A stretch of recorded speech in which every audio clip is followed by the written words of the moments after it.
Never give in. Never, never, never. In nothing, great or small, large or petty, never give in except to convictions of honor and good sense. Never yield to force. Never yield to the apparently overwhelming might of the enemy. But I want you to know tonight that we as a people will get to the promised land.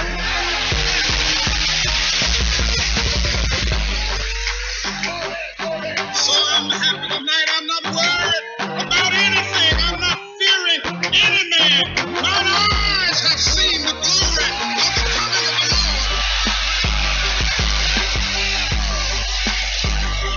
We declare our right on this earth to be a man, to be a human being, to be respected as a human being, to be given the rights of a human being in this society, on this earth, in this day, which we intend to bring into existence by any means necessary.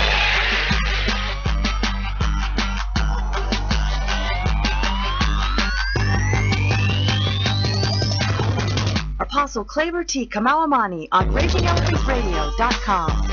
Hey, what's up, Saints and Patriots? Apostle Claver T. Kamau-Imani, RagingElePhantsRadio.com, the rebellious voice of Texas liberty. And I'm all fired up. I'm all fired up because them girls from Texas are crazy. Oh, I'm on a girls from Texas sugar high. That's what it is. They're awesome. Holly, Tough Cookie Feely, and of course, Gloria the Zealot Cox. If you haven't heard those two outstanding, liberty-driven, Jesus-serving Texas First Ladies, you don't know what you're missing. There are a couple of cut-ups.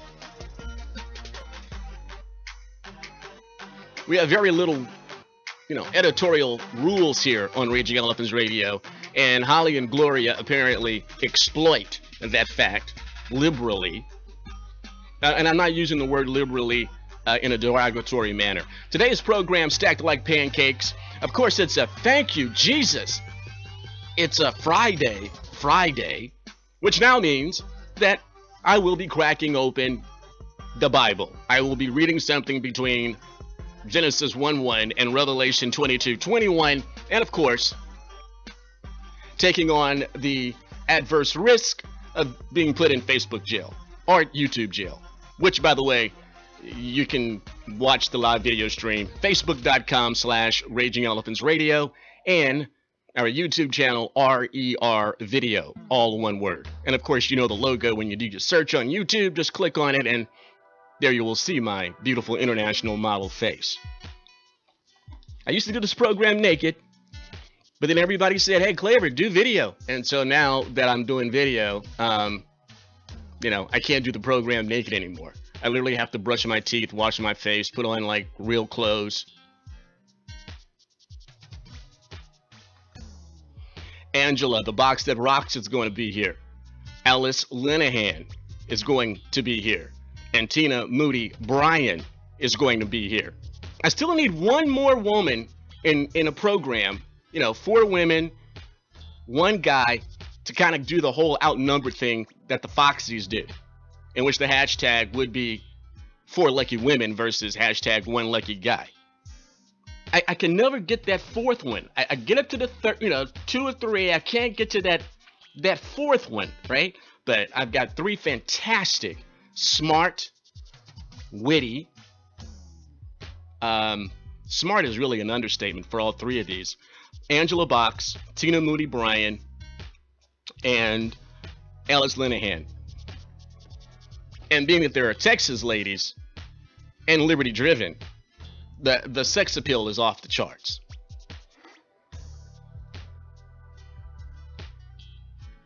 Okay, so you guys ready for some Bible teaching?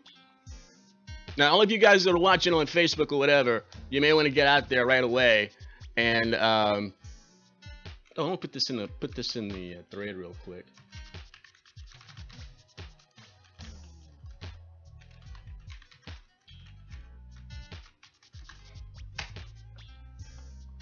I just put a comment right there. Hey, y'all need to be sharing the link. All of you people that are watching on Facebook, y'all need to be sharing the link, like right right now. They're in there. Hey, everybody. Hey, I'm here. Yeah, I'm here. Okay. Hey, start telling people to tune in because I'm fixing to do the weekly Bible study. This is serious business. We're going to go Old Testament today.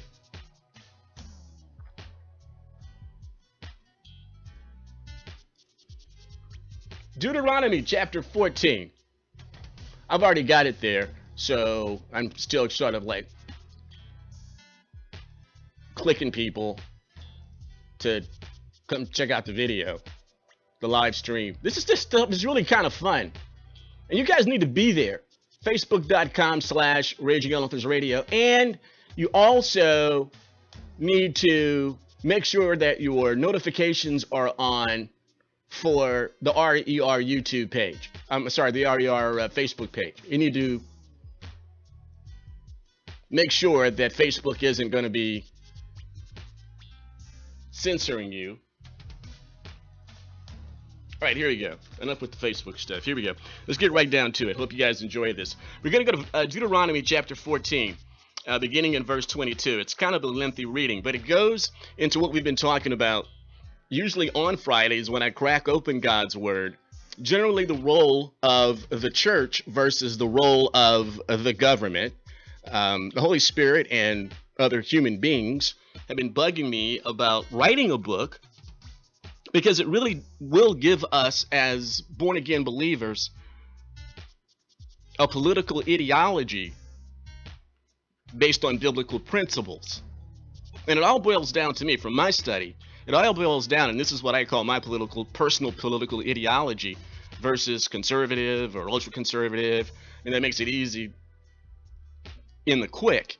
But to be more specific and more defined, my political ideology is life, liberty, and prosperity. Now you can I don't know how you want to label that in one word, but that's what drives me, and I believe that those three things, life, liberty, and prosperity, when it comes to political ideology as exposed in God's word, are right in line. I find no text in the Bible that goes against life, liberty, and prosperity. Now, when we talk about the role of the government versus the role of the church, a couple of weeks ago we talked about King Uzziah, in which, as the government of man, of the natural realm, unlawfully went into the church, the temple, and attempted to perform duties of the priest, the Levites, those who are anointed by God to do his work. Well, top prophets and priests went in and they confronted Uzziah and told him to get out. Uzziah pitched a fit, like the government will do when you try to tell the government to do anything. And God struck him with leprosy, which is a type and a shadow of spiritual uncleanliness.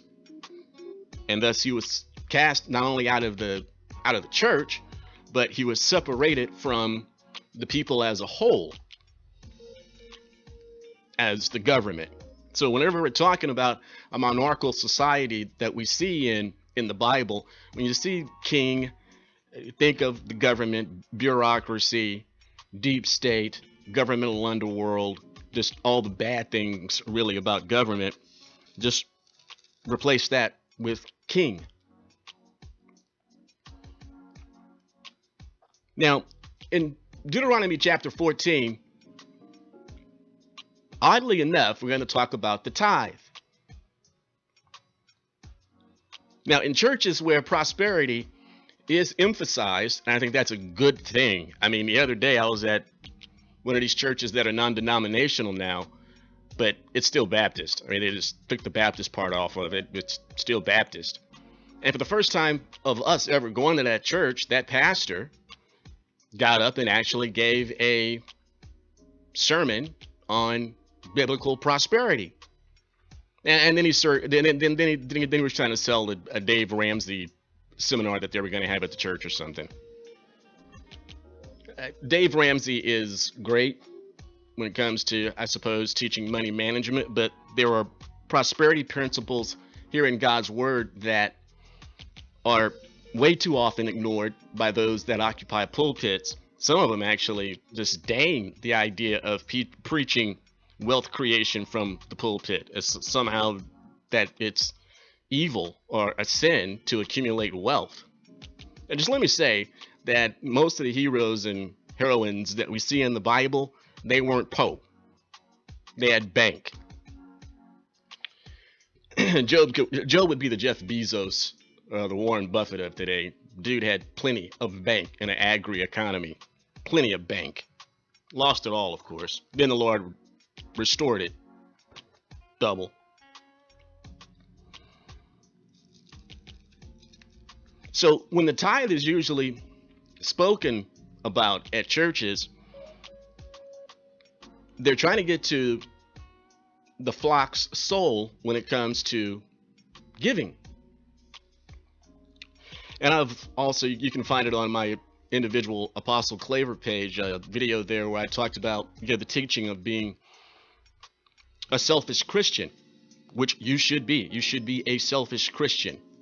And that sounds weird. Go watch the teaching and you'll know what I'm talking about. But a lot of preachers go to the tithe teaching in Deuteronomy chapter 14 to let everyone know that it is a biblical mandate, and the argument that, well, it's only Old Testament falls on its face when you go read Matthew 23:23, when the Lord Jesus said, yeah, we should continue to bring the tithe to the church. But when tithing is preached from the pulpit, it's usually preached for the purpose of sort of like putting this mandate on the believer. Now, there are those that are a bit more enlightened about the power of the tithe, and as I'm going to point out to you here, it means something personal, a personal gain to you as well. Although it's a mandate from God, there's personal benefit in it for you as well. But I think a beautiful golden nugget within the tithe is this portion here in Deuteronomy 14, is it gives us 4 reasons why the tithe was created and mandated by the Most High. There's 4 reasons. And in these 4 reasons, it addresses the theme that we've been discussing here over the last few Fridays, the role of the government versus the role of the church. So why don't I do this?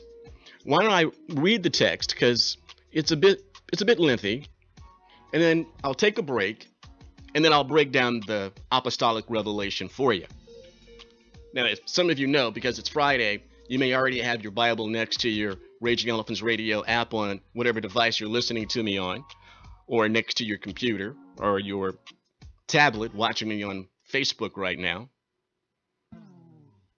But if you go to Deuteronomy 14, verse 22, and you see I take my time here when I'm going through the word. I'm not going to rush. I'm going to take my time. I got Alice coming up. I've got the box coming up. I've got the hot ticket coming up. But we're talking God's word, and take my time. Let the Spirit just deal with it. Verse 22 says, "Be sure to set aside 1/10 of all that your fields produce each year.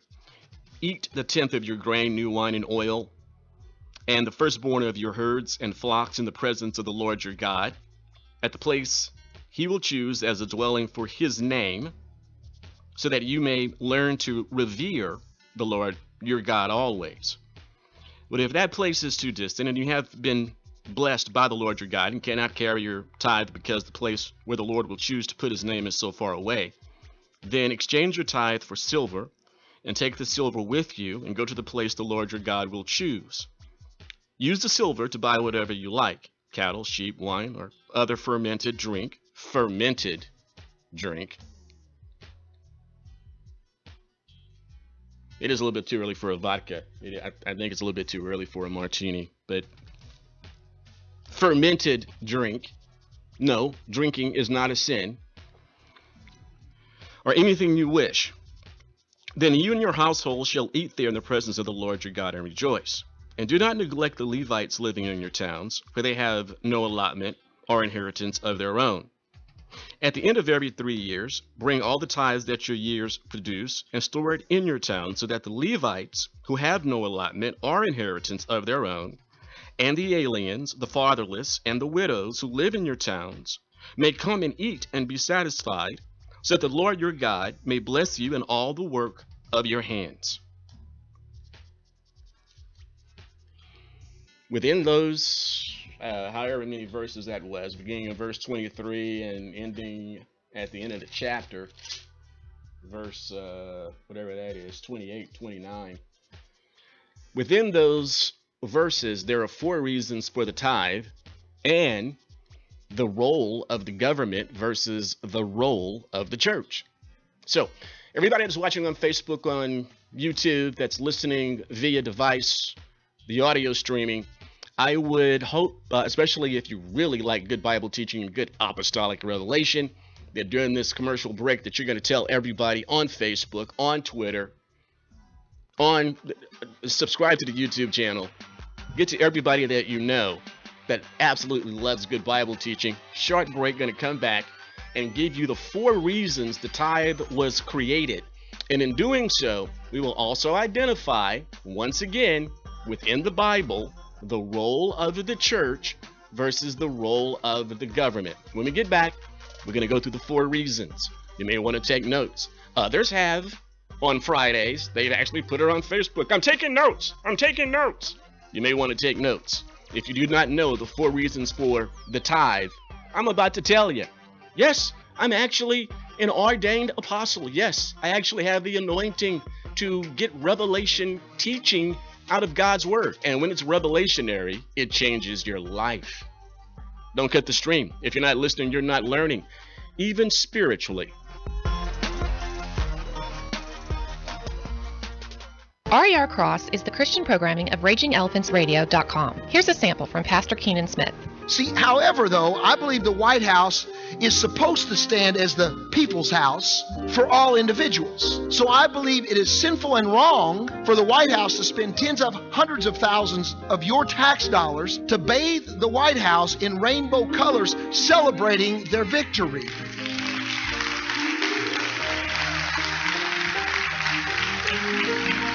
So let me say this, that we expect an unregenerated individual to act lost. Lost people act lost. We expect that. We even expect them to embrace or promote or even applaud homosexuality and other ungodly practices, because that's where they are in life. We understand that. The question is not do they act lost, but do we act found? Enjoy Pastor Keenan Smith, 9 a.m. and 9 p.m. Sundays on RER Cross, right here on RagingElePhantsRadio.com. What's up, Saints and Patriots? I'm Apostle Claver, a proud Texas nationalist, and I'm here to tell you about Texit. For 25 years, Daniel Miller has been working to see the rebirth of the Republic of Texas. His work has been hard, but his passion is deep. For many Texans, there is a deep yearning, a burning to see the prophecy of Sam Houston come true. But the desire of their hearts comes with many questions. Texit has the answer. It's the new book from Daniel Miller and Defiance Press. Texit, Why and How Texas Will Leave the Union. Texit charts the path to Texas independence. This riveting book of facts and philosophy will soothe your anxiety about the coming change and build your confidence that Texans can get it done. You'll want to buy several copies for your family and friends. Like I've said about this governmental mess, the only way out is out. And the best part of Texit, I'm in it. Texit, Why and How Texas Will Leave the Union. It's selling like hotcakes. Buy it on RagingElePhantsRadio.com. Hartman, the power of proven results. One of the premier property management companies in Texas, providing below market rates with above market amenities and service. Hartman has owned and operated commercial office properties since 1983, offering premium office space at an affordable price by saving businesses a significant amount of money by keeping taxes, utilities, and maintenance low. With over 30 years in commercial leasing in Houston, San Antonio, and Dallas, we have learned exactly what our customers require. Hartman, the power of proven results. Managed on Christian principles with a strong dedication dedication to community benevolence. Whether you need 1,000 or 10,000 square foot of office space, Hartman has that space in one of nearly 50 Texas locations. Hartman, the power of proven results. Energy efficient buildings, customer friendly experts, supporters of conservative causes. A Texas owned and operated business for 30 years. A proud corporate sponsor of RagingElePhantsRadio.com. Hartman, the power of proven results. Visit Hartman online, hi-REIT.com. Call 800-880-2212 or click the ad on RagingElePhantsRadio.com. Hey, this is Claver. I want to take a few seconds to give you some words of encouragement. Go after the dream. Some of you have embraced the dream of having your own talk show. Congratulations. You've got a lot to say, and you have the confidence to believe you can do a great job. You should start on RagingElePhantsRadio.com. Purchasing your own block time is cheap. Yeah, a lot cheaper than your local terrestrial station for sure. And we don't leave you to sink or swim. Consultation on how to get up and running is part of our service to you as an RER independent producer. Shoot me an email, info@RagingElePhantsRadio.com. info@RagingElePhantsRadio.com. I'll send you a full media kit. Launch that dream right now with RagingElePhantsRadio.com. You're enjoying Apostle Claver T. Kamau-Imani on RagingElePhantsRadio.com. Multitasking as usual. No, see, that's another reason why you need to be tuning in to me versus the other big talkers. Well, first of all, they're not going to give you any apostolic, revelationary Bible teaching. That's number one. And number two, I'm just more skilled. I'm running video, I'm running audio, I'm running social media, and I'm teaching the Bible. Yes, you should be impressed. Tina Moody Bryan, the high ticket's going to be here. Alice Linehan's going to be coming here. And also the box that rocks, the irrepressible one, Angela Box. It's going to be here. All of them are Raging Elephants Radio contributors, and they're a ton of fun. Don't cut the stream. Hang on for the whole program. So we're talking about Deuteronomy 14. We went Old Testament. And I read to you in the previous segment verses 22 through 29. The last few 8 verses of chapter 14, and this is where like the tithe is actually established officially. There's indications of the tithe as early on as Genesis. Melchizedek, the most famous, of bringing the tithe forth, the 10th of the fruits of your labor to the Lord, or in this case to the church. 4 reasons are given to the tithe for the tithe, and in verse 23. It says, eat the tithe of your grain, new wine, and oil, and the firstborn of your herds and flocks in the presence of the Lord your God at the place he will choose as dwelling for his name, so that you may, here it is, here's the reason. Reason number 1. Are you taking notes? First reason that the tithe was established, so that you may learn to revere the Lord your God always. This is profound in itself. We have to be taught, or at least in Old Testament terms, we have to be taught how to revere, how to love, how to obey God. It doesn't come naturally simply with the born-again experience. Just like a newborn baby, you must be taught the ways of your culture, your society, of your family, the ways of humanity. And when you are a newborn babe, once again, spiritually, yeah, man, you're poo-pooing all over the place because you haven't really been taught anything. And here we go is, right here, we must be taught how to revere God, how to put him first.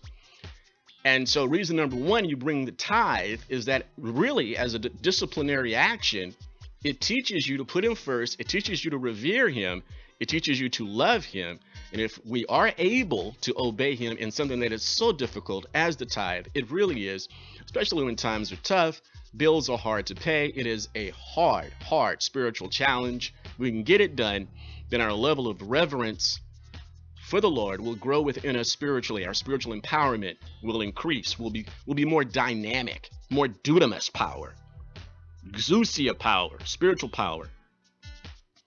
Now we also get down here to verse 28, at the end of every 3 years, bring all the tithes that years produce and stored in your towns, so that, okay, reason number 2, so that the Levites who have no allotment or inheritance of their own, they were mandated by Mosaic law, they couldn't be involved in commerce. Their entire job as the tribe, the anointed tribe to take care of the affairs of the Most High God, well, they weren't supposed to be involved in commerce. Plus, if you understand all the duties they had to do on a daily basis, they didn't have time to run a business. So, reason number 2 was that the workers in the temple could live good, that they would have all that they need, their sustenance. They weren't supposed to live in poor conditions. They weren't supposed to live in abject poverty. In fact, you cannot find anywhere in the Bible a vow of poverty. The so-called vow of poverty of the Catholic Church, well, that's a Catholic Church creation, and they're not poor. I mean, you don't see priests and nuns in abject poverty. They have mobility, they have housing, they're not going to starve. Many of them need to lose a few pounds. They simply don't have their possessions in their own personal names. Everything is in the name of the church, but they ain't po, right? And there is no vow of poverty in God's word. Like I said in the previous segment, most of the heroes and heroines of the Bible had bank, much bank. So it says, reason number 2 for the tithe is to make sure that the Levites get their share. They're supposed to get paid. And that is New Testament. Paul's letters to Timothy, Paul's letters to the Galatians, where he says you need to pay your teachers. The people who work in the church need to get paid. And they need to get paid well. In fact, those of you that go to churches where pastors are being paid well enough to where they don't have to be bivocational are in a great advantage. You should be getting more powerful, more in-depth spiritual teaching from the pulpit and more augmentation, supplemental reinforcement from the infrastructure of the church. The third reason for the tithe, after they say take care of the preachers, take care of the preacher, then it says, and the aliens, the fatherless, and the widows who live in your towns may come and eat and be satisfied. There it is. Third reason, right there. Benevolence. And this is where it really breaks down to the role of government versus the role of the church. Talking about benevolence, the widows, the orphans, the poor, the downtrodden, those that are in fiscally, financially tough times. The tithe was to be brought to the church because the church was where those in that condition were to come for help. If somebody is not able to sustain a job, keep a job, it's probably a spiritual problem, and the government isn't necessarily going to help. It will not help. In fact, it will more than likely exacerbate the problem. If you have a young lady, that's having children out of wedlock on a habitual basis, 4 kids from 3 different men or whatever, government is going to exacerbate the problem. Government isn't going to solve the problem. That's a spiritual condition, and there's no pill that you can take to stop that type of behavior. You got to have some sort of spiritual surgery to get rid of behavior like that.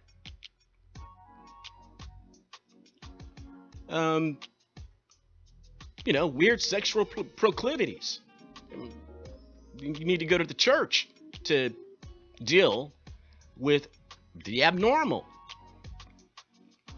But the point is the benevolence aspect of it, that when those who are in need must have a place to go where the resources are stored, from the very beginning, God said that place should be my house. Bring the 10% fruits of your labor, first, to teach you to love God.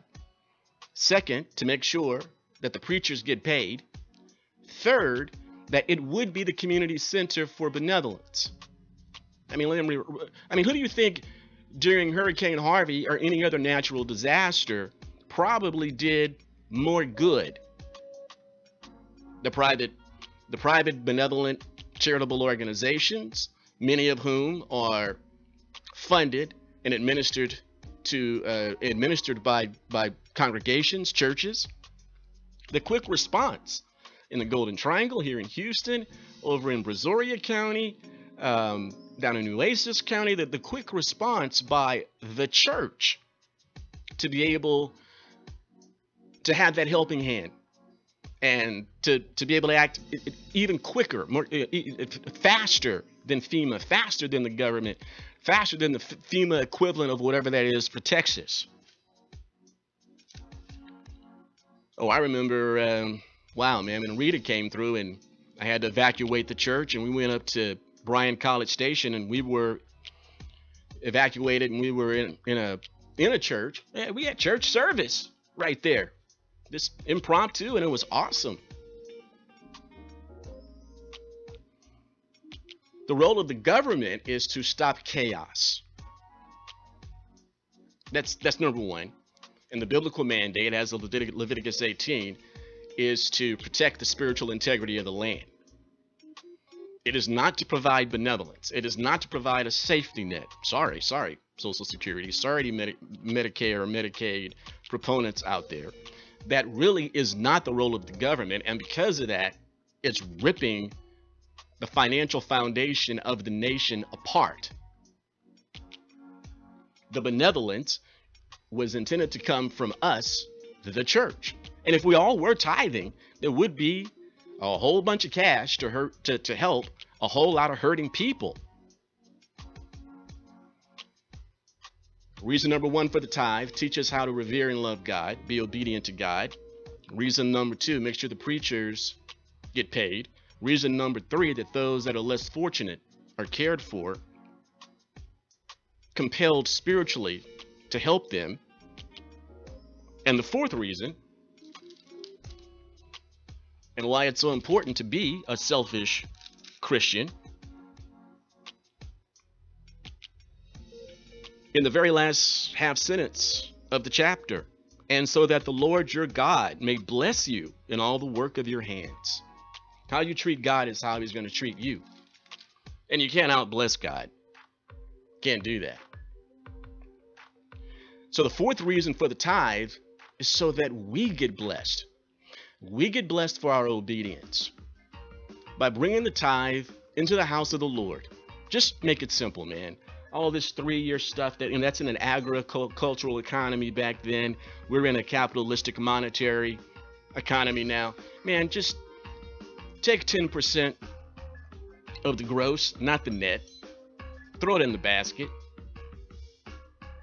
I mean, regardless of what the denomination or the pastor are doing, if they don't understand that, what's the tithe supposed to be for, at least you know that if you're obedient in your actions, God, a man who cannot lie, promises that you will be blessed in all the works of your hands. And it's this great continual cycle, Isaiah 55 kind of cycle, right?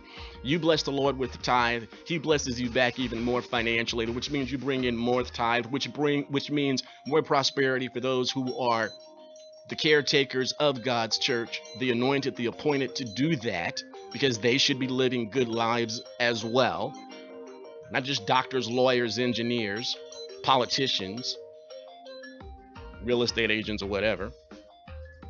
Men and women of God, the clergy of the cloth, should be living good too. They should have nice houses. They should have nice cars. Their children should be well cared for, well fed, well clothed. They should not be in lack. They are the anointed, the carriers of God's word, the appliers of the power of God's Holy Spirit. They need to be paid well. The benevolence that the society needs, the help that the society needs. The problems that the society is facing are spiritual, and that's why the benevolence was supposed to come from the church, compelled by the Spirit to help them spiritually if need be. But the fourth reason, and being a selfish Christian, because even the Lord Jesus is continually asking us the question from right out of his word, what would you have me do for you? Well, bring in the tithe so that the works of my hands will be blessed. Lord Jesus knows I need the work of my hands blessed. I need so much more sanctification, so much perfection in the natural. Being obedient to the tithe can help us with that, but it also outlines once again the role of government versus the role of the church. Benevolence, charity should not be a political football, should not be the subject of legislation, veto power, or the Supreme Court. Raging Elephants Radio. If you're not listening, you're not learning. May the Lord Jesus bless you.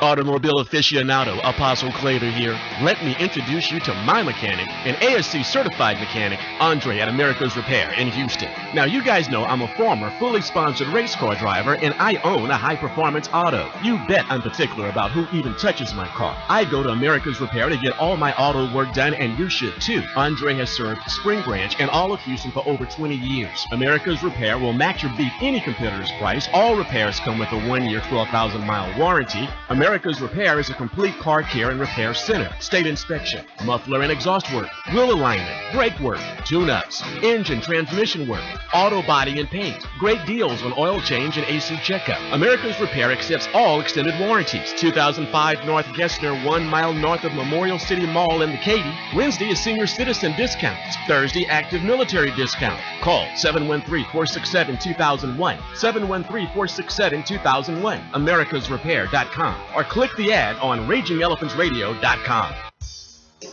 Texas independence. Have you ever thought about it? What exactly does it mean, or is it even possible? Sam Houston said, "Texas will raise her head among the nations." Was he a dreamer or a prophet? You can get the answers to these questions in the book Lying in the Sand by Daniel Miller. Doc Green says it's required reading for every Texan. Lying in the Sand by Daniel Miller gives you the information you need to be prepared to give an answer to anyone that asks. As a Raging Elephants Radio listener, you are the go-to person for your friends. RagingElePhantsRadio.com. This book is more than a good read. It will equip you to reach others while pursuing a better future for your family. Get your copy now by clicking on the link on RagingElePhantsRadio.com.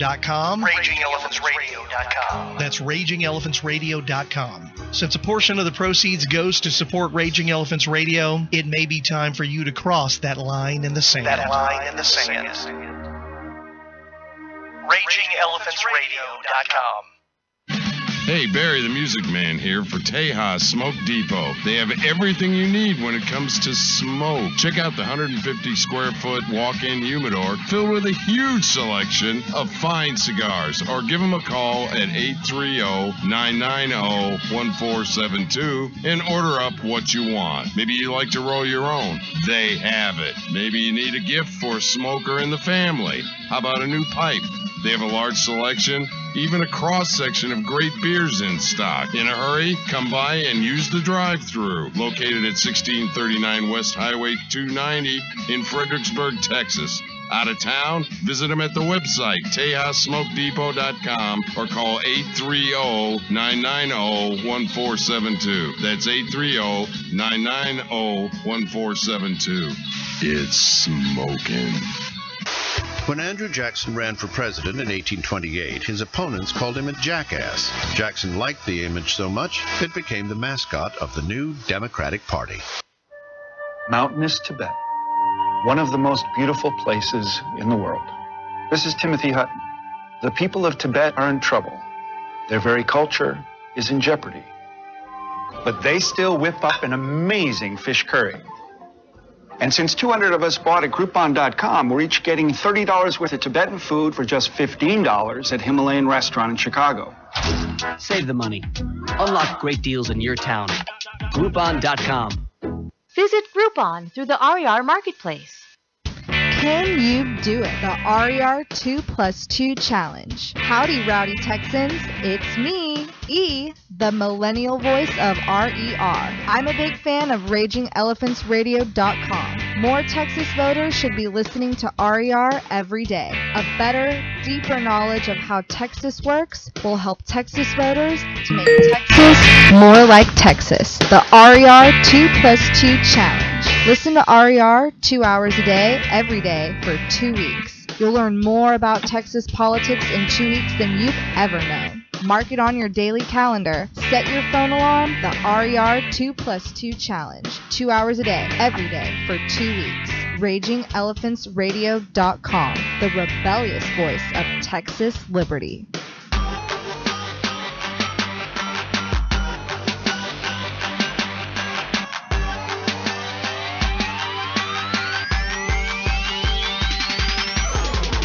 Information, communication, action. RagingElePhantsRadio.com. I need to admit it. I got the best bumper music in all of broadcasting. I really do. I just need to admit it.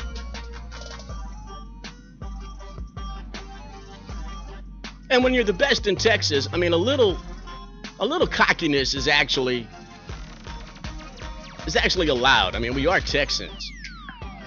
I mean, have you ever noticed that a baby that is just learning how to walk for, like, getting up, going from crawling to walking. When the baby is just starting to walk, as a Texan, especially with those little bow legs, they already have swag. They already have swag in the walk. When they're just a toddler, they can only take 3-4 steps, then they fall on their little cute little booties with their extra padded diapers that are destroying the ocean, destroying the climate, which means the Democrats should be like having all power over your life because babies' diapers are too padded. But a Texas baby, even in that stage of their life where they're taking like 2, 3, 4 steps at a time and then falling, the Texas swag is very much identifiable. In that very first step that mommy and daddy are now able to video on their smart devices for all posterity, in the family archive in the year 2200, you can see at that first step the Texas swag is in there. It's there. It's inescapable. Oh, it's so awesome being a Texan, I tell you. Except sometimes, like when the 86th legislature is in session, or when the legislature session is in session, the legislature is in session at all. Alice Linehan, Alice, on a scale of 0 to 10, so far, a month and a half into the legislative session, where is your frustration level, or what level, 0 to 10, how badly do you want to choke somebody? You don't really want to ask me that, do you? Of course I do. This is where we ask the tough questions. This is where we actually get into it. You get no softballs here, Linehan. Oh, it's just my level is at 10 plus, and I just want people to know that when the legislature is in session, your children are in harm's way because of Republicans and Democrats alike, because they're working together there under the pink dome to take control over our children, and not just our children, our families, and each and every one of us. And what we have been talking about over the last couple of years, the nails are being nailed into the coffin in the pink dome, and they're being pushed by Governor Abbott and Dan Patrick, our Lieutenant Governor. They're being fast-tracked through in hopes that we as conservative Republicans aren't paying attention and don't know enough to stop them. And thank God for shows like yours and for the work of RER, because Women on the Wall. If we Women on the Wall. And Women on the Wall. Don't forget Women on the Wall. Okay. if there were not people who were willing to not just fall in line, get talking points from think tanks and run with them, not doing the actual research themselves to actually read the legislation, but not only read legislation that's being passed, but understand how that legislation is a part of a coordinated effort to lock a system of control in place. If we just spend all of our time on the campaign trail, getting people elected, what we learn is when we send them to Austin or to Washington, they get sucked into the system, and the think tanks giving the talking points are invested in this system of control being put in place. And as grassroots activists, as the people who are engaged in politics, it is incumbent upon us to be fully educated in the system and the bigger vision that's happening. I just have to say, part of my frustration is not just what's happening under the Pink Dome, but what's happening to people like myself and others who've been speaking truth to power, to be marginalized by people who should know better, is a travesty. We have to, if we're going to keep our republic, we have to be willing to hold those who have an R by their name accountable for what they're doing. Oh, absolutely. So, Totally we have to do it because they're the ones in power, and Alice, we're the ones that are always getting criticized and attacked. I mean, I moderated a debate down here for the Harris County GOP chair, and the current chair criticized me during the debate as the moderator. Well, Claver, I wish you would attack Democrats more often instead of you're always attacking Republicans. I'm like, I don't attack Republicans. I attack rhinos, and I'm on Democrats all the time. You know, I had to slap him down right there in the middle of the debate.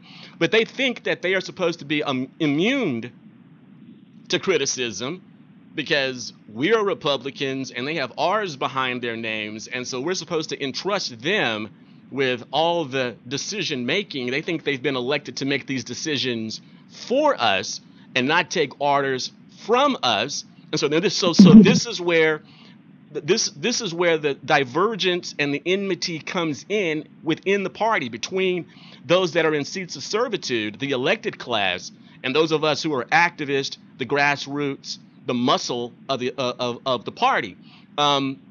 The divergence and the enmity could be ended very quickly when the elected class obeys the orders of the electors, all right, of the electorate. And so what you're telling us is that the Democrats want this new Soviet style of education system, which you've been teaching us has been implemented in the United States, centrally controlled education, government education system. It is here, Soviet style, and being deepened even further right here in Texas. The Democrats want the control of the mind and the children. The Republicans are looking at the straight cheesecake. They're looking at stacking paper. They're looking at the cash flow and their own personal enrichment. And this is why the cabal and the conspiracy to monetize and exploit our children is there. Let's go over those generalities from a macro perspective, because the reason why I brought you on super early to give you super extra time to talk about SB 10, which is furthering this agenda. But from a macro level, talk about the agenda. The Republicans want the money. The Democrats want the indoctrination opportunity. Exactly. And I think it's important to understand it's systems thinking. So we used to have in the United States an education system that was a K through 12 system, kindergarten through 12th grade. You graduated from school in 12th grade, and then you were free. You were free to go down a vocational path. You were free to go to college. College actually meant something. But in that K through 12 education system that we had, that, by the way, created the greatest economy in the world, you learned to read well, write well, do math, and you knew history. Some kids fell through the cracks, but as a whole, as a nation, that K through 12 education system created some of the greatest entrepreneurs in the world.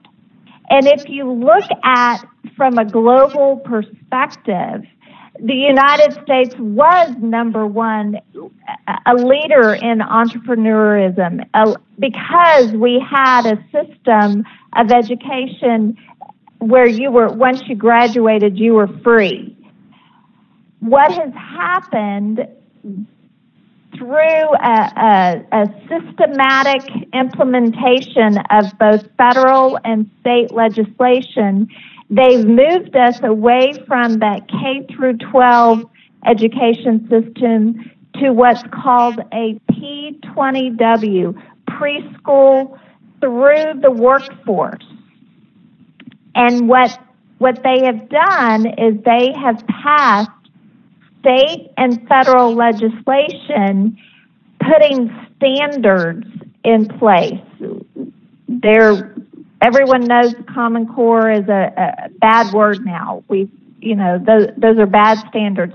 But what people don't understand is that there's been a systematic agenda to put what are called college and career ready standards in place.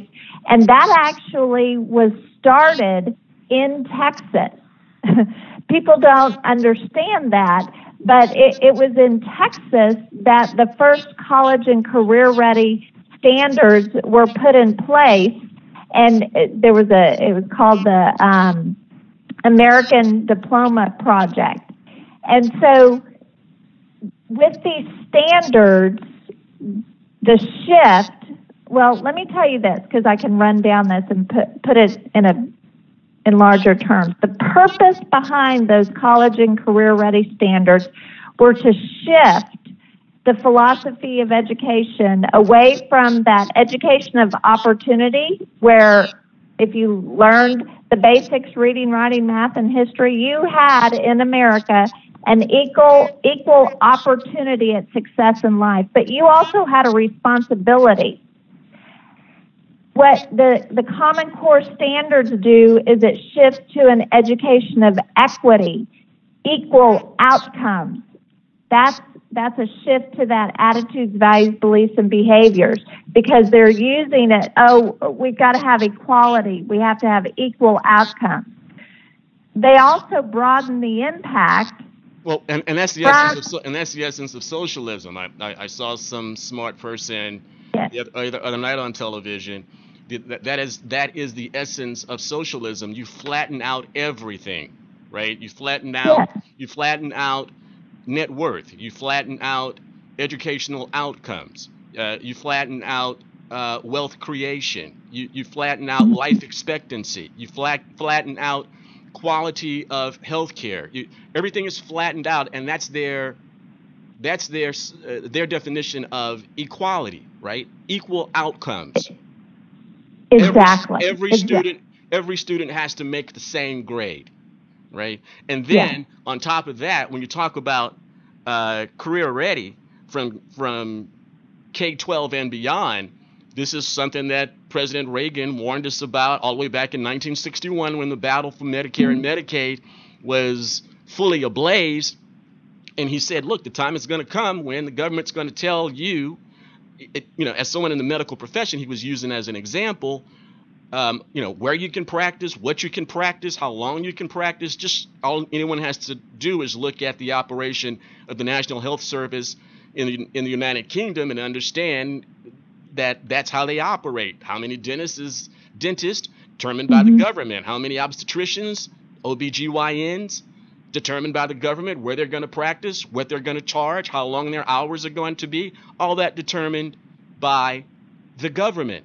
And what Reagan was warning us of, and what we are incrementally in large, huge chunks moving towards is just that in a very surreptitious way through education. So what they're saying is we want to better prepare your child from pre-K all the way through four-year college program for the career that we think they should be spending their life in. The ability to choose how you want to spend your life, the ability to try and discover what is the love of your life is essentially eliminated or persuaded or indoctrinated out of you based on these values, attitudes, belief, and behavior testing standards that are coming down from Washington, Devil City, trafficking through Austin, trafficking through the school choice battle, the homeschool battle. The standards would still be there. And so the child thinks that it's having freedom of life, having freedom of self-determination, when they are being herded like through, a cattle, like a cattle prod through a cattle gate to certain specific areas in the economy that the government is centralizing the economy to be. We see it in the new Green Deal. That's all that is to take this educational level from pre-K all the way through college and say, your job is going to be fixing windmills. Right. And in Texas, this was largely accomplished when they passed in 2011, or I think it was last session, HB 5, which set up the career pathways, exactly what you're talking about. So now in Texas, students have to decide by the end of 8th grade basically what they're going to be when they grow up. And our system of education, this P20W system, now will train you to go down that career path. We're not going to educate you. We're going to train you like a puppy dog. We're going to train you. We're going to give you these skills because these are the jobs that the government sees need to be filled in this lifetime. So it is definitely a school, it's a learn-to-earn education system versus a giving a kid a solid foundation of equal opportunity and success in life. And you know what? Or more importantly, the liberty to choose the direction of their path that they want to go economically. And more important, and even just as important, I can't say more importantly, but just as important, an argument that I've been making with some Democrats that I have conversations with. I can't even believe I have new Democrats that I'm having conversations with. I don't even have any Democrat friends. But the Democrats that I was speaking with, I was trying to explain to them letting the market command and demand where labor should be concentrated and letting the individual recognize that. Now, if the government wishes to educate the public about, hey, in the future, these types of jobs, but to aggressively through a status compulsion to push the population towards those, okay, now you're going China model. Okay, now you're going East Germany model. Yeah. Right? Okay. Yes. But let the market demand that, hey, right now, oil rigs are going up in astronomical numbers, and we have a shortage of people out there working rigs. And here's a school over here where you can learn how to work on a rig. And although this guy has been, teaching 5th grade, if he wants to go out and make some real money, you say, hey, you know what? Forget teaching. I'm gonna go out here and go work on a rig. Right? But when government is controlling you from cradle to grave, you lose that independence, the essence of a free market system, and the soul of America and of Texas. Alice. You're exactly right. And it's the difference between a free market capitalism and a captive market. And what they see now in our education system is a captive market of worker bees. and I think I'm sure I've told you this story, but my uncle invented the first shrimp peeling machine that revolutionized the seafood packing industry.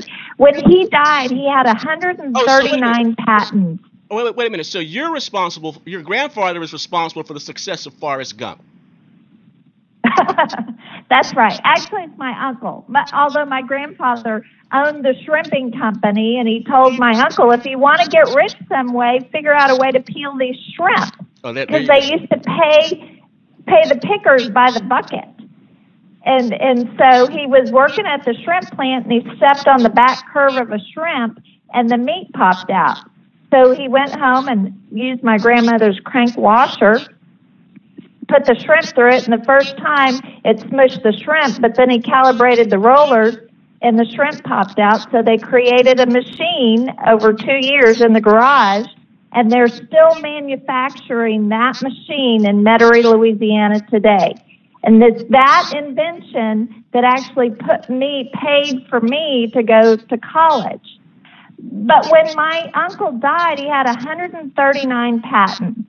He was a genius. He also flunked out of 8 colleges because his mind was always going. He was bored. He was bored. Exactly.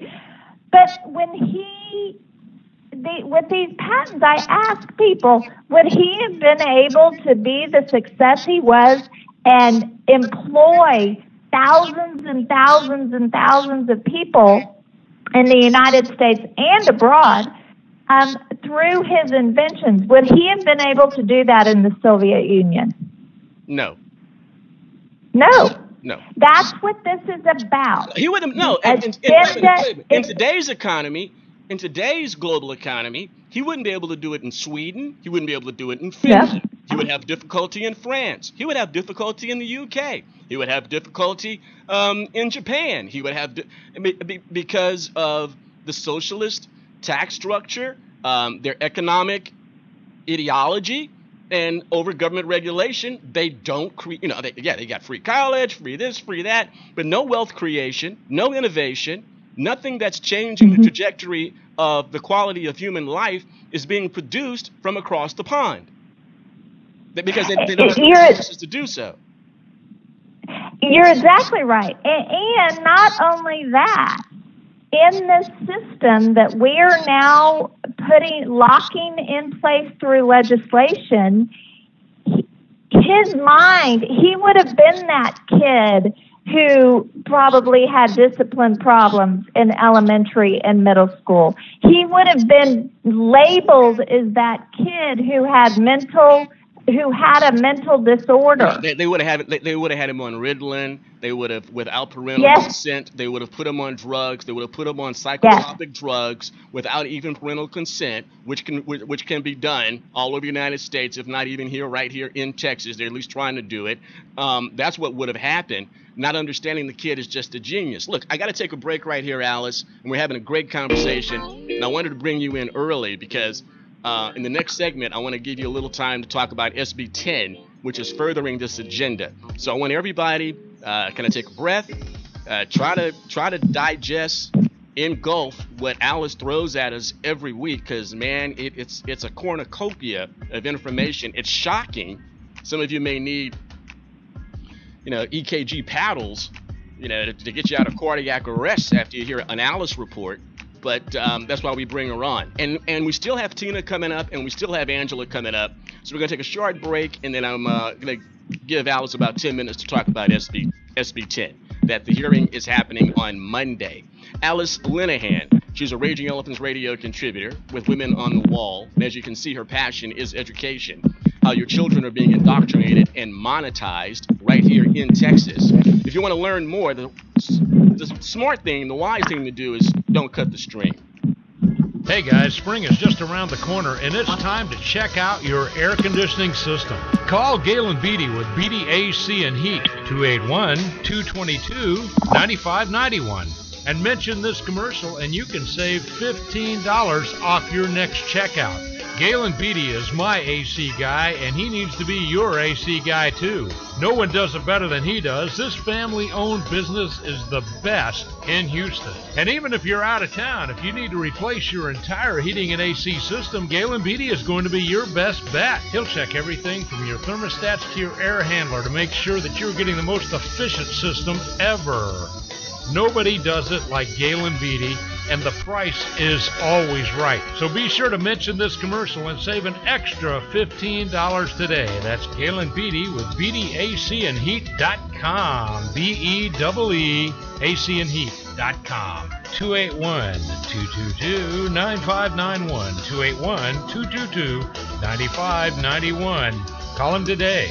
What's up, Saints and Patriots? I'm Apostle Claver, a proud Texas nationalist, and I'm here to tell you about Texit. For 25 years, Daniel Miller has been working to see the rebirth of the Republic of Texas. His work has been hard, but his passion is deep. For many Texans, there is a deep yearning, a burning to see the prophecy of Sam Houston come true. But the desire of their hearts comes with many questions. Texit has the answer. It's the new book from Daniel Miller and Defiance Press. Texit, Why and How Texas Will Leave the Union. Texit charts the path to Texas independence. This riveting book of facts and philosophy will soothe your anxiety about the coming change and build your confidence that Texans can get it done. You'll want to buy several copies for your family and friends. Like I've said about this governmental mess, the only way out is out. And the best part of Texit, I'm in it. Texit, Why and How Texas Will Leave the Union.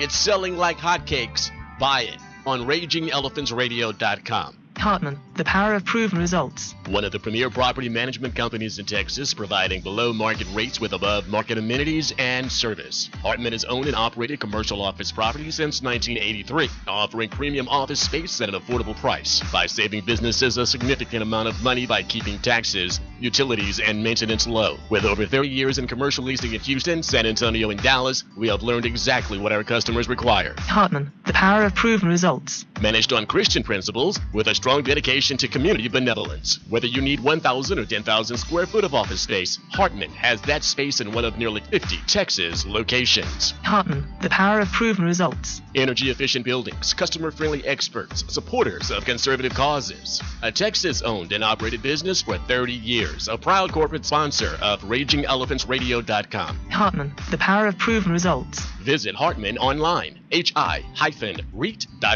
Call 800-880-2212 or click the ad on RagingElePhantsRadio.com. The battle for liberty rages in every Texas community, none more so than in the nation's fourth largest city, Houston, Texas. A tyrannical mayor denies the right to vote to the citizens of the city, signs executive orders that violate the Texas Constitution and the charter of the city, and issues subpoenas for the sermons of pastors. And when the frontline leaders against the mayor's totalitarian agenda wanted a broadcast partner for their Faith, Family, and Freedom Tour, who did they request? RagingElePhantsRadio.com. There are a lot of great folks that we owe a big debt of gratitude for promoting this issue from day one. I want to recognize my friend Claver and the folks over at Raging Elephants over here. He was on it from day one. Every single week this man talks about this issue. And so thank you, Claver, for never giving in, never backing down, and continuing to be that loud conservative voice. RagingElePhantsRadio.com, the rebellious voice of Texas liberty. Get to know Texas politics. RagingElePhantsRadio.com.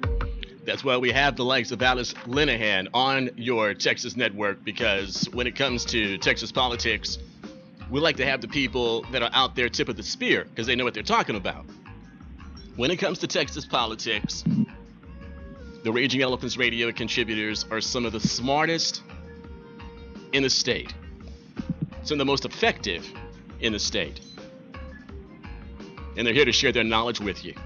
Okay, so Alice Linehan, Women on the Wall, Raging Elephants Radio contributor, she watches the big education industrial complex for us, not just here in Texas, but what happens in Washington, Devil City, because since federalism doesn't exist anymore and the education system in the United States is unconstitutionally centrally controlled, then she has to watch what's going on in Washington, Devil City, too.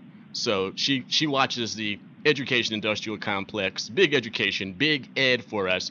And I think I've come up finally with a nickname for Alice. I'm just going to have to start calling her Shrimp Linehan. There you go. There you go. There you go. Alice Shrimpy Linehan, right? That's where I'm going with it. That's it. He was a brilliant man. My uncle was a brilliant man. So I think that's why I understand this too. I have this connection to a really cool story about success and what it is that drove and in the past what created the greatest economy in the world, and it is America, and it is freedom and liberty and equal opportunity. Okay, so and that's what we're losing. Okay, so now got to stay focused on this one. You only have a few more minutes left. SB 10, Alice, the author of SB 10. I know there's a hearing on Monday. I'm sure you're going to be there, and I'm sure those that can watch the video stream from the Pink Dome, from the Senate side, Larry Taylor's. I'm sure it's Larry Taylor's Education Committee, surely. What is SB 10 all about? Give us the footnotes of it, and then we'll have to dig into the details early part of next week after the committee hearing. Well, let me tell you, this has already gone through the committee. This was fast-tracked by Abbott and Patrick. Wait, I thought it was scheduled for a hearing this Monday. Did it already had a hearing? No, they already had the hearing. Oh, it was last week. They fast-tracked it. They knew Abbott told them this will get through. Okay, so why did they fast-track it? What's in it that was so important for them to fast-track it? What does it do? Bottom line. It sets up a mental health consortium. So what that means is they're basically setting up this consortium that gives the medical universities, medical institutions, healthcare related institutions access to our children, Texas children, and adults, because remember, we're no longer in a K-12. Hold on, stop. Access, what do you mean access? To our records or to us individually? You said give them access. What kind of access are you talking about? It sets up these mental health screening centers. Okay. So, and if you read the bill and you go and you click on the areas of the definitions of words, those mental health centers that are being set up, they're called community mental health providers. And if you look at what the definition of a community mental health provider is in Chapter 534, it specifically states school districts. So that means that our school districts are going to be community mental health providers. So then it gives these institutions like Baylor College of Medicine, Texas A&M University Health System, Texas Tech University Health Sciences. It's all these listed of research centers that have access to our children to do mental health evaluations. Okay, so and stop, because you get on a roll.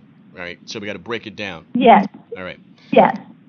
So what the bill does, it says that an independent school district as an entity,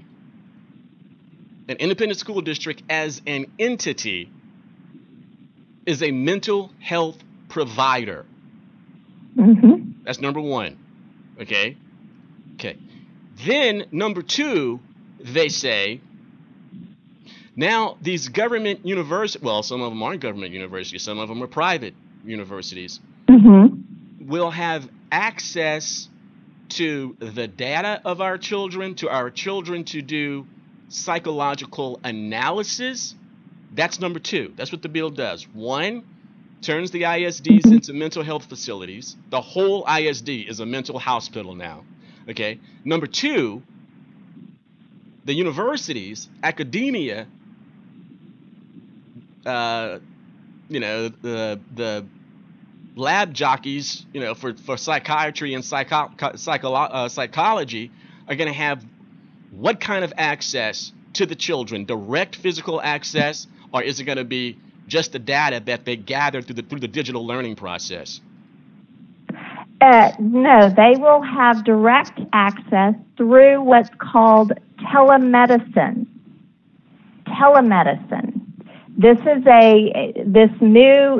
They will be doing behavioral health assessments via telehealth services with social workers and mental health care professionals that students may never have met, but they will identify the students and then recommend treatments via, this is all ed tech. This is the merging of education and ed tech, not just our kids being exposed to dangerous assessments and instruction. Now, the mental health community will have access to our children to evaluate and render services. Now, what is the testament? Yes, our kids are lab rats. What happens is somebody in the school, like what Jason Dialba and all of them were trying to get done, turn the teacher into a psychological analyst. Something's wrong with this child, and then the teacher or an administrator through some protocol reports this, and now some professor or scientist at Baylor Med or UT Med will now do a teleconference analysis of the child, I guess, in the school where the parents probably can't enter, and then make some assessment of the child, and then put the child on some sort of medication or refer the child to be institutionalized. Is this the bottom line? I'm just trying to connect the dots faster because the time is short. Yes, and one of the testimonies from a doctor against this is that currently in medicine, and especially in mental health arena, the diagnosis happens and then the treatment is medication. So when you look at who funds these research hospitals, one is our tax dollars, but also this is directly tied to to big pharma and to that's who's putting the money in the coffers of the elected officials. It's the people who are there's a lot of money to be made off of this. The guys that make the Ritalin and Clozapam and Zenzetti and all the medications that are out there, right? They're the ones that are putting money into the coffers and giving this power to the research institutions that have connections to them as well. So that's what SB 10 is doing. Okay, so the committee hearing has been done. Is it scheduled for a committee vote as of yet? It is. It is on the intent calendar. That's what is on Monday. It's on the intent calendar to be voted on by the Senate. And the scary thing is that all 31 Texas senators, both Republicans and Democrats, have signed on as authors of this bill. Wow. Yes. So that tells me that they're getting strong-armed by Abbott and Patrick. By Patrick. Okay. So is there a companion bill in the House real quickly? Yes, there is. And that bill is by Suarez, and it is number HB 1448. Okay. But I want to let people know they can testify on Tuesday And I'll send that information over to you. Because on the House side, there's a hearing in public ed on Tuesday that people can go testify. Got it. Do that for me, Alice. Thanks a lot, Alice, for spending the time with me. Great. I wish we had more time. I tried to get you even in earlier and still ran out of time.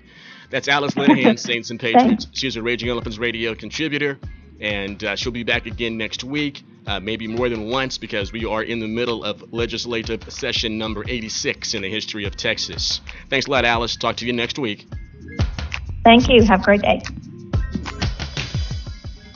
The irrepressible one is up next. Don't cut the stream, Saints and Patriots.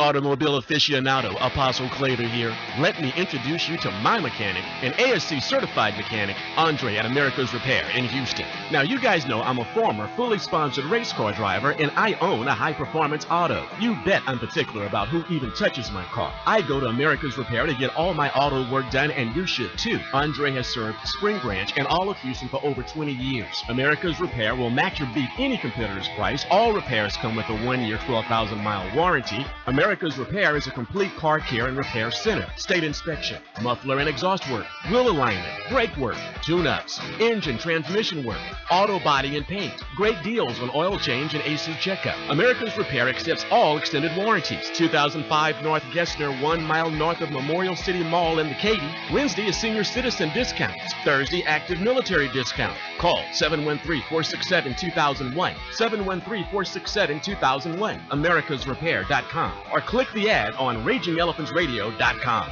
What's up, Saints and Patriots? I'm Apostle Claver, a proud Texas nationalist, and I'm here to tell you about Texit. For 25 years, Daniel Miller has been working to see the rebirth of the Republic of Texas. His work has been hard, but his passion is deep. For many Texans, there is a deep yearning, a burning to see the prophecy of Sam Houston come true. But the desire of their hearts comes with many questions. Texit has the answer. It's the new book from Daniel Miller and Defiance Press. Texit, Why and How Texas Will Leave the Union. Texit charts the path to Texas independence. This riveting book of facts and philosophy will soothe your anxiety about the coming change and build your confidence that Texans can get it done. You'll want to buy several copies for your family and friends. Like I said about this governmental mess, the only way out is out. And the best part of Texit, I'm in it. Texit, Why and How Texas Will Leave the Union. It's selling like hotcakes. Buy it on RagingElePhantsRadio.com. Hey, Barry the Music Man here for Tejas Smoke Depot. They have everything you need when it comes to smoke. Check out the 150 square foot walk-in humidor filled with a huge selection of fine cigars. Or give them a call at 830-990-1472 and order up what you want. Maybe you like to roll your own. They have it. Maybe you need a gift for a smoker in the family. How about a new pipe?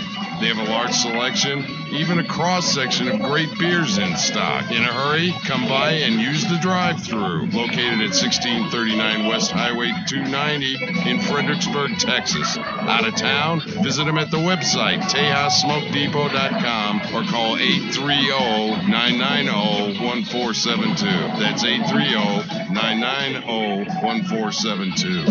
It's smoking.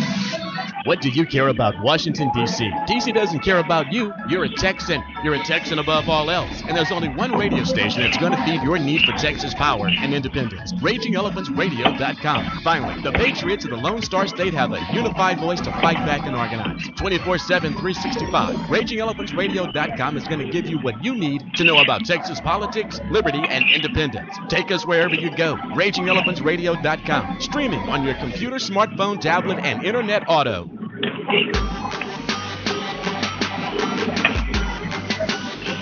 Welcome back, Saints and Patriots, to the Texas Network, RagingElePhantsRadio.com. Just looking here at Facebook.com/RagingElePhantsRadio.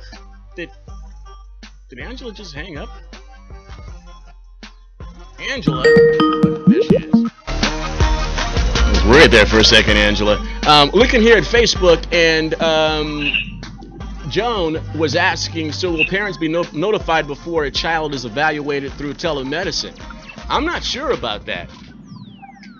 I mean, who knows if the parent will be notified at all? That's the travesty about this thing. is that all this power is being usurped away from parents and literally given to government schools, teachers, administrators. Angela Box is a former teacher. I mean, she was there when all the transitioning was really ramping up away from teaching reading, writing, and arithmetic to values, attitudes, belief, and behaviors, and the whole new emphasis on digital learning, the centralization of standards out of Washington, D.C., especially since the advent of the Department of Education, and now all those things that we find to be so intrusive and egregious, tyrannical when it comes to our children, such as Common Core, C-Scope. I mean, they are deeply embedded in several areas of the executive branch, departments of labor and commerce and EPA, all that Common Core, C-Scope stuff. It's embedded in all these different agencies. That's what we've learned from Alice Linehan, to indoctrinate our children from a centralized control point, Washington, D.C., and to monetize our children. The Democrats are interested in the indoctrination. The Republicans are interested in the monetization, and thus you have the cabal, even right here in Texas, leading the way in this type of constitutional violations against our children and parents. Government has become God. Government thinks it's God. Government thinks your children are their property. Another reason to get rid of property taxes, because they think your children belong to them. Hey, Angela, I was on a rant there for a second. Golly. I mean, hello. Hey, look, don't be giving me a hard time, okay? Don't just stop, all right? Don't give me a hard time, Box, all right? Mm-hmm. I'll tell you that when I was in the classroom, every freaking year, it was, let's do this new thing. And teachers had to be retrained on all this BS every year. And it was, you need to be incorporating more of your iPads that we gave you. And you need to make sure all your kids are doing it on computers. Like, in addition to all the other crap you want us to do. I mean, it's just, it never ends. It's like, can we just teach? Did you have textbooks in your classroom? Yes, but you know, those were considered a supplemental resource. You know, the children should be, you know, digitally literate, and they should be able to use the lesson you teach your children should be able to just pop on the computer and do all the things that you did. It was overbearing, and I'm telling you right now, I do not know how the teachers I know are still teaching, because this is a true fact. Were you actually a teacher? I mean, because it sounds to me like they want everything to be done through the digital screen, the digital learning, and also the captivity of the data that comes from that digital learning. All those keystrokes. A lot of data. Mm-hmm. Data. That's like a 4-letter word to a teacher. Like, oh, what does the data say? I noticed that your data. It's like, Jesus. I mean, can I just teach? And did you the consider yourself a teacher? That's what I want to ask you. Did you consider yourself a teacher or a monitor? Well, it's a good question. I'd say about a fourth of the time I actually taught, and 3/4 of the time it's bureaucracy and dealing with psychotic parents and dealing with bitch administrators and all the other fun stuff you have to put up with. And constantly changing curriculum and constantly changing textbooks and constantly changing, because education, as I've mentioned, is a big business. And they have companies out there, you know, Harcourt Brace, SRA, all the big companies will come out every couple of years with a new thing. And so they go around to the districts and they fly their wares, which they can do. But, you know, it's just an overhaul every year, and they spend millions and millions and millions on this crap. And so when people want to complain about there's no money going to the schools, they need to look at you don't need to switch the curriculum out every 2 years. No, look at the pie chart of expenditures. I'm not even talking about Washington, D.C. I'm just talking about Austin. Just look at the expenditure pie chart of the Texas budget and understand how much money goes to the indoctrination. It's really, that's why we call it, you know, the education industrial complex. Big education, big ed, for just the reasons that you just mentioned. I mean, the software sales, the digital learning device sales, And then you have knucklehead teachers, present company not included, like in California and other states. They're saying we want a pay raise, and here's the two demands: we want a pay raise, and we want smaller classrooms. Oh yeah, but you want open borders though. Yeah, exactly. The reason your classrooms are overcrowded is because of all the illegal invaders that you're having to speak Spanish to, or Swahili, or Farsi, or whatever the language is. Yeah, absolutely. It's a joke. It's like, the bitching and moaning. It's like, but your policies are a direct result of why you have massive class sizes where only 5-year kids may actually speak English, and you have a teacher who wouldn't even be able to get a job unless she's bilingual in Spanish at this point in California, certainly. And it's very demoralizing, and all I can say is I'm really glad I'm not still in the classroom. So there you go. Everything happens for a reason, and thank God I'm not there anymore. Well, you are a teacher, and I hope you don't mind me telling people that from time to time you will do some private tutoring and things like that. Mm-hmm. Because I still think that before they know exactly what the profession is really all about, that young men and women who choose the teaching profession are really doing it as a calling. Then they get there and they find out what it's really like, and then the level of jadedness and burnout, and disillusionment runs them away, or they literally spend unfulfilled lives in the classroom, which translates to poor service to the children. You know what I mean? Right. Oh, absolutely. I mean, most teachers right straight out of college will burn out within 5 years. That's why there's such massive turnaround in the education system. You're right. People don't realize, like, teachers, they get it from all three prongs. They get it from crap kids with horrible behavior, and you're not allowed to discipline them. And then you get it from parents who bitch about, oh, you're singling out my son, which we're not, because son's a jerk. And then we get it from the administrators who say, you're not doing this. It is constant, it is overwhelming, and it's demoralizing. Overpaid administrators. Yeah, the teachers are. Yeah, I don't miss screaming. it. Yeah, the teachers are screaming about, we want pay hikes. Meanwhile, the administrators are rolling in with $250,000 a year or more. And superintendents having their houses. You know what the teachers should be screaming about, and I know a lot of them are.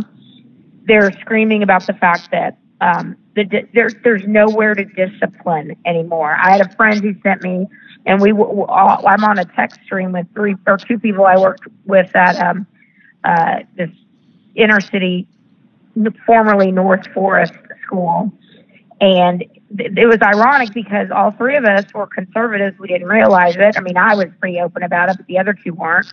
And we all made it. Well, 2 of us made it through the year, but there was 8 people that year that just walked out in the middle of the day. And he was one of them. So he sent me this article about this teacher working in a inner city school in New York City, and how it's just a joke. The students know nothing will ever happen to them. There is no discipline. There are no consequences ever. They just pass them along. And it goes on and on and on. And they're more worried about social justice warrior crap than holding people accountable and building productive citizens. It's a racket, and it's disgusting. Yeah, you've been tweeting about the whole Jussie Smollett. Oh God. Vomitous hoax. I mean, my goodness. You know what? I made this statement on the program the other day, and I want to make sure I say it again.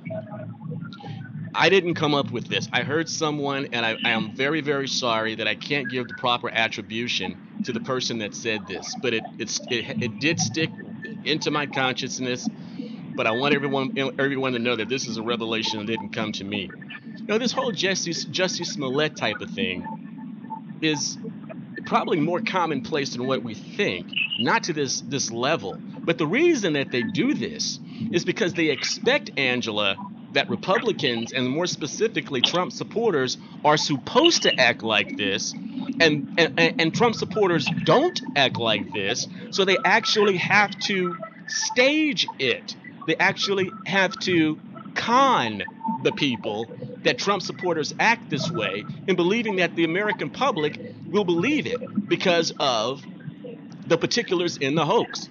Trump supporter, MAGA country, wearing a red hat, noose around the neck, blah, blah, blah, right? The whole 9 yards. It's no way in the world, because the entire nation believes that Trump and all of his supporters, and for that matter, Republicans en masse, are these types of people. But because we are not, they have to stage such episodes because the narrative is so false. Now, to me, that was so profound. Of course, I didn't make that up. I heard somebody else do it. I'm sorry, I can't give the public who said it the proper attribution.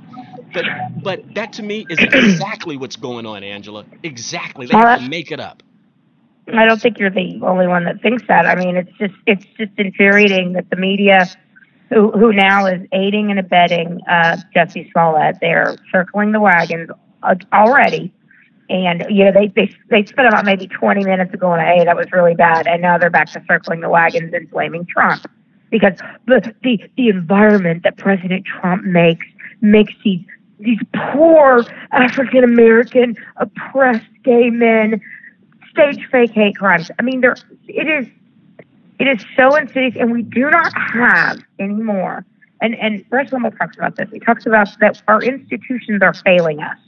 The FBI, the CIA, law enforcement, people that are supposed to be finding the truth, the Justice Department, finding the truth without a political bias, just find the truth. And that's why I think so many people were happy with the Chicago superintendent yesterday. He laid it bare. Like, this is absolutely outrageous. The only thing he didn't do, which he should have done, is he said that, Smollett was smearing Chicago. No, he wasn't. He was smearing Trump supporters, and he was framing President Trump. And if we're going to go down the road of hate crimes, which I still think is stupid because a crime is a crime, correct. But if we're going to go down that road, regardless of the motivation, a crime is a crime. A murder is a murder. A burglary is a burglary, regardless of the motivation. Prosecute the crime. Now, motivation can make a difference in, let's say, homicide cases. The difference between manslaughter versus, homicide 1. But other than that, a crime is a crime.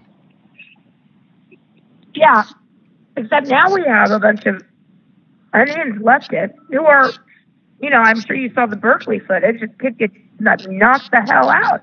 In black. The guy who did it was in black. The guy who did it was in black. I would not be surprised. I would not be surprised if that was an unmasked Antifa member. Yeah, I wouldn't either. So I mean, they're ramping up even more, and their henchmen, like the Young Turks and people on MSNBC, are like, we can't be nice to these people anymore. This is war. It's like, what the hell have we done? All that President Trump is doing is like, hey, you think maybe we could secure the border and stop drugs from coming over the border and stop human trafficking, and let's have a great economy for everybody. This to them is like they hate actual progress. They hate actual law enforcement people are just trying to follow the damn law and reward people who come here the right way and do the right things, as opposed to people who break our laws and expect to live off the taxpayer. It is outrageous. I want to get your comments on this. Angela, I only have a few minutes left because I know your time is short. Thanks for squeezing us in once again. You're so busy in other things and staying connected when it comes to your commentary and stuff with RER. I really appreciate it. I want to do what I call it, this is what I think. I think that the identity politics of 2020 is going to absolutely totally rip the Democratic Party apart. The identity politics. This is what I mean. Just as one example, my theory. Who are the blacks going to vote for? Are they going to vote for Kamala Harris, or are they going to vote for Cory Booker? Are the black men going to vote for Cory Booker and the black women going to vote for Kamala Harris? Are the Hispanics going to vote for Julian Castro? because he's a Hispanic. There's a and don't forget the Native Americans are going to vote for Elizabeth, of course. Well, and then there's a mayor out of South Bend, Indiana, who's homosexual. So I guess he's going to get the LGBTQ vote, right? And then you got all these different Caucasian women. Which of the suburban women are they going to get? Is it going to be Kirsten Gillibrand? Is it going to be Klobuchar? I mean, who are the white women feminists going to vote for? All this identity politics and this coalition, I think, is going to get ripped apart in 2020. It's going to be fun to watch. It's going to be very fun to watch. But they, liberals, by definition, never have any self-introspection ever.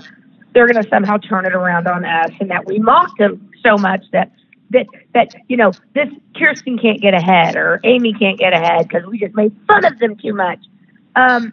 Look, Dr. King had a very simple premise: judge someone on the content of their character. That is the last thing Democrats are doing today. The last thing.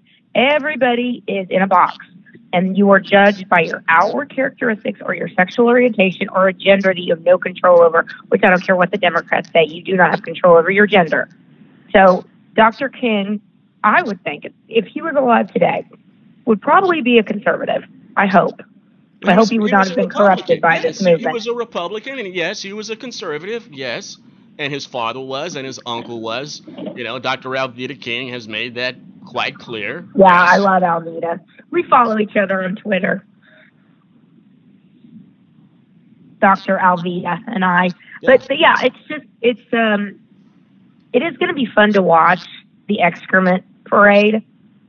But, it's also going to be really interesting to see where Joe Biden is going to fit in, which I think, if anyone's someone to watch, it's Joe Biden, because the others are going to be ripping each other apart, and then so he'll get the old white blue dog Democrat vote. But that might be enough to put him over the top if everything else there ain't that many old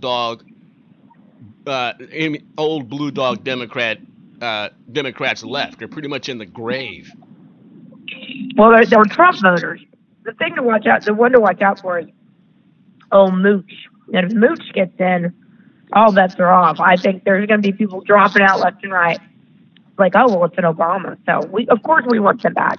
Everything was so great then. Well, I think it's going to be absolutely fun to watch. I think they're going to rip themselves apart. I think that's exactly what's going to happen, and it's going to be fun to watch if you ask me. Yeah, it is. As long as the rest of us know that everything the media says is 99% BS.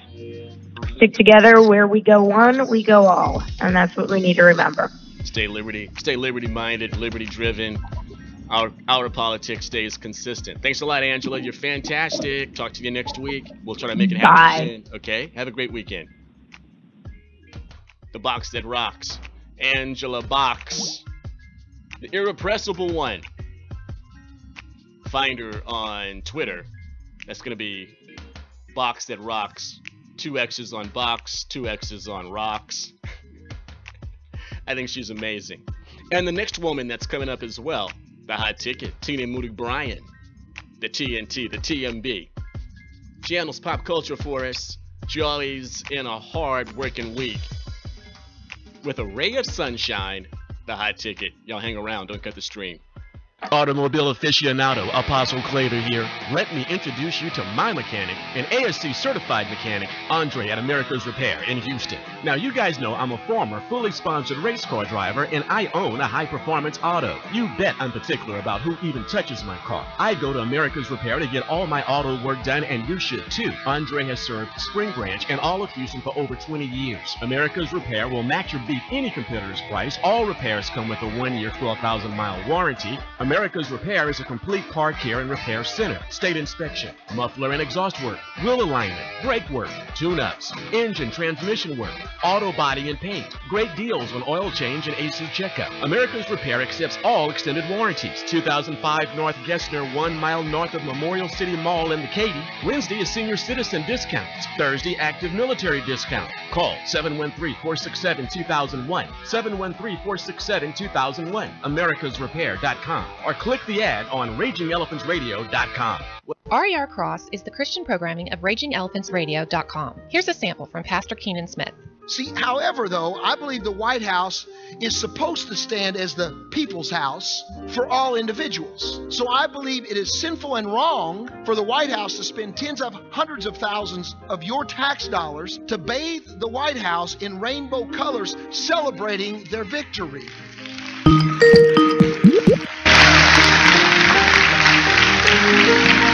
So let me say this, that we expect an unregenerated individual to act lost. Lost people act lost.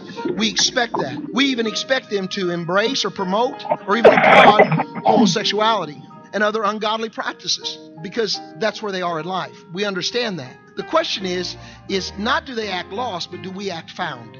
Enjoy Pastor Keenan Smith, 9 a.m. and 9 p.m. Sundays on RER Cross, right here on RagingElePhantsRadio.com.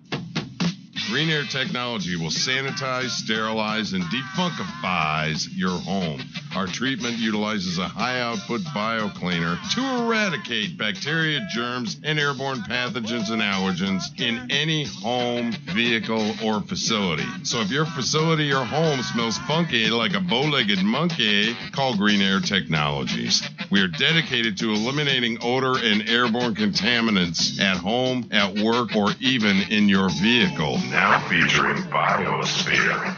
Call Jim Green at 346-254-9217 or go to greenairtech.com.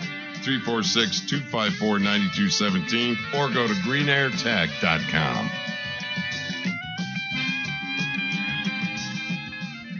Here's how to use the RER app on your commute and get the latest Liberty 411. First, download the RER app on your smart device, phone or tablet, Apple or Android. Search Raging Elephants Radio in your App Store or Google Play and hit the search button on your keyboard. Connect your device to your car audio system. Do it via Bluetooth or auxiliary jack. You riding old school? Stick in some quality earbuds and enjoy the serious HD stereo. No excuses. It's here. RER app.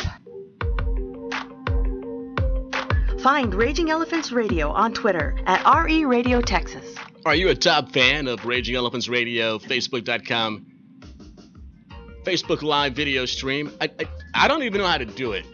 All I know is I go to the Facebook page doing a video stream when I'm doing my program, and people like Tina have like this some sort of badge, top fan. I'm trying to figure out, well, how do you earn top fan? I mean, maybe Tina can tell us. Tina, you're a top fan, Tina. I don't even know how to become a. I'm not even a top fan of myself because I don't know how to become a top fan. Well, Claver, I'm not sure either. I just woke up one day and I was a top fan, and I was ever so excited to be a top fan. So I'm not sure how it all happened, but I'm just glad to be there. I'm glad to be in the top fan category. Well, it's amazing that actually Facebook did something positive. We don't know how they did it, but they made you a top fan, and that's a good thing. Well, you should be a top fan. You're an RER contributor for pop culture. Exactly, Claver. I mean, good grief! If I'm going to do that, I've got to be a top fan. What do you want? Is it just too much? Do you just have to talk about the Smollett thing? Is it really, or do you want to talk about something else? I mean, because it's so overwhelming, it's so ridiculous, it's so utterly repulsive. I mean, do you just have to talk about it, or is there something else that you really wanted to talk about? TNT. Well, you know, Claver, there's always something that I can talk about. But, you know, since this seems to be the story of, you know, the past few days, and I mean, can you really believe it, Claver? I mean, now he's trying to crawfish, and there's people out there, like, you know, the lamestream media, all the talk shows that he's been on. Now they're like, oh, well, we don't need to rush to conclusions. You know, let's wait till it all gets out there. Yeah, because we know how they act. I mean, they hear one little thing and they take off running. And then once they find out the story is not true, fake, if it has to do with them, anybody that they support, you don't hear another thing about it. You know, they're trying to crawfish, trying to make it. Listen, the dude, I don't know if he's got, well, he's a liberal, so we know that there's mental issues there that he's dealing with already. So true. But on top of that, but I mean, to think that he is going to try to climb his way out of this thing. I mean, Claver, he was lying through his teeth. And a lot of us already knew it. First of all, I don't live in Chicago, but I've been to Chicago. And I don't think during one of the coldest nights on record, you're going to have two people just randomly walking downtown Chicago when it's, you know, just dark outside, no lights anywhere, and they're just going to find one individual walking. I had my doubts, Tina. I had my doubts when he said, you know, they were wearing Trump hats, you know, red hats, and they were screaming MAGA country. Wait a minute. Does anybody remember during the campaign, during the primary, the most violent, the greatest amount of violence during the political campaign was in Chicago when Democrat thugs paid by the Hillary Clinton campaign went in there into the Trump, wherever that venue was, and started literally creating violence, took over the podium and the whole night. Remember that guy went in there and took over the podium, had to drag him off the podium. He refused to go. There were fist fights all over the place.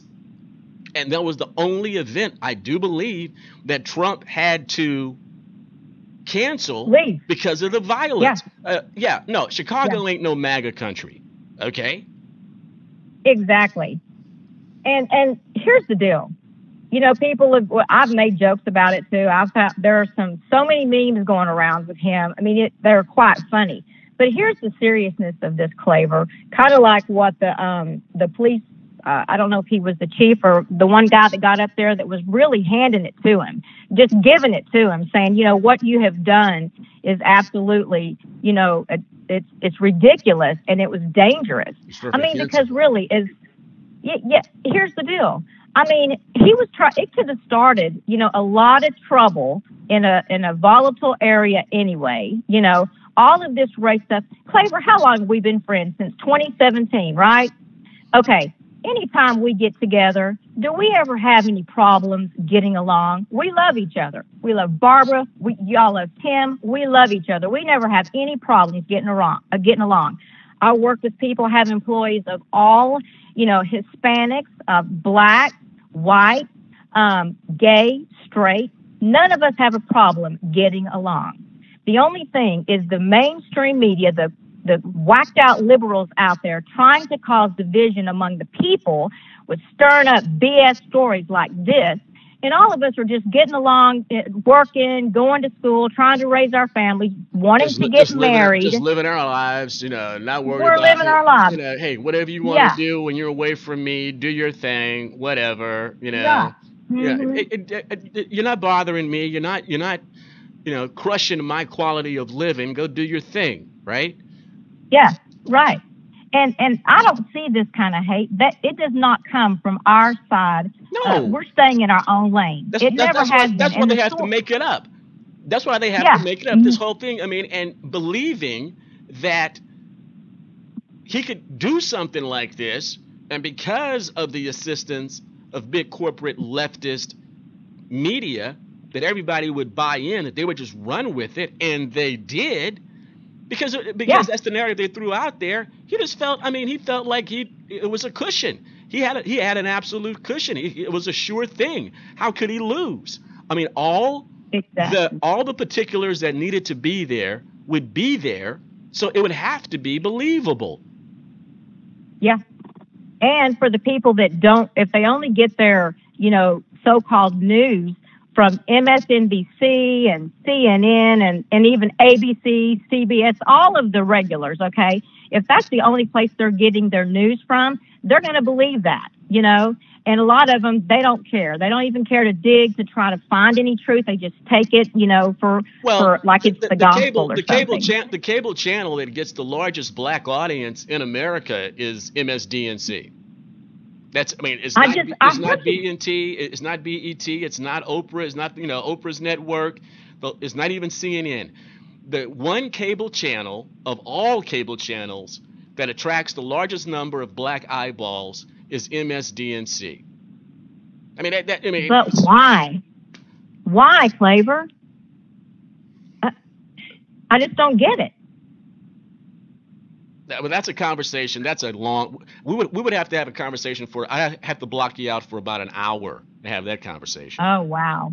Okay. Well, for whatever, I mean, that's all they're getting. And then they just take it, as gospel. And what about this? Let's just say if this had been a conservative actor, like, say, Clint Eastwood, can you imagine if Clint Eastwood got on national television and made up a story about, any kind of radical leftist supporter, for Hillary or for, Bernie or Booker or any of those ones out there, made up a story about being attacked, and they were yelling, go, we love liberals, and, all of this kind of stuff, or you know what I'm saying? What if he had done something like that?